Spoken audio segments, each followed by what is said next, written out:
गर्मी का सीजन आते ही सबसे पहले हम जो बटन दबाते हैं वो होता है एसी का रिमोट। लेकिन क्या आपने कभी सोचा है, जब आप रिमोट से टेम्परेचर 24 डिग्री सेल्सियस सेट करते हो तो एक्चुअली क्या होता है अंदर, कैसे यह मशीन हवा को ठंडा करती है, और सबसे इम्पोर्टेंट यह स्प्लिट एसी के इंडोर और आउटडोर यूनिट मिलकर कैसे कंप्लीट कूलिंग सिस्टम बनाते हैं। आज के इस वीडियो में हम सिंपल वर्ड्स में समझेंगे कि एक स्प्लिट एयर कंडीशनिंग कैसे काम करता है।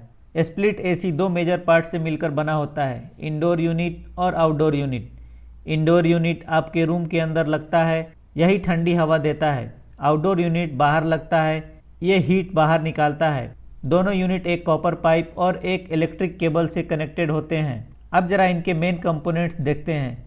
इंडोर यूनिट के अंदर होता है इवेपोरेटर कॉइल, ब्लोअर फैन और एयर फिल्टर। आउटडोर यूनिट के अंदर होता है compressor, condenser coil, condenser fan और एक्सपेंशन डिवाइस। इन सभी पार्ट का अपना एक इम्पॉर्टेंट रोल होता है और जब ये साथ मिलकर काम करते हैं तब होती है कूलिंग। स्प्लिट एसी का सबसे क्रूशियल पार्ट होता है रेफ्रिजरेंट गैस। ये एक स्पेशल फ्लूइड होता है जो स्पेशली गैस से लिक्विड और लिक्विड से गैस बन जाता है। यही फ्लूइड रूम के अंदर से हीट एब्जॉर्ब करता है और बाहर जाके उस हीट को रिलीज कर देता है। मतलब एसी हवा को ठंडा नहीं करता, वो हीट को एक जगह से दूसरी जगह शिफ्ट करता है। अब आइए समझते हैं एक complete cooling cycle step by step. सबसे पहला स्टेप होता है evaporation. Refrigerant gas low pressure और लो टेम्परेचर में एवोपोरेटर कॉइल के अंदर आता है। ब्लोअर फैन इस कॉइल के ऊपर से रूम की गर्म हवा गुजारता है। रेफ्रिजरेंट इस हीट को एब्जॉर्ब करके गैस बन जाता है और हवा ठंडी हो जाती है। दूसरा स्टेप होता है कंप्रेशन।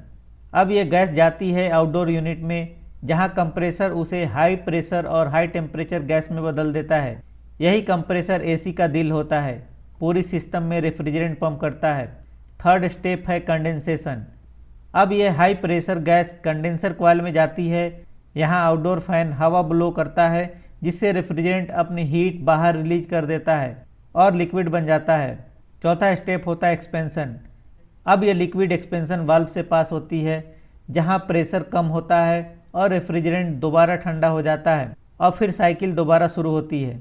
जब इवेपोरेटर कॉइल ठंडा होता है तो उसके ऊपर से गुजरने वाली हवा भी ठंडी हो जाती है।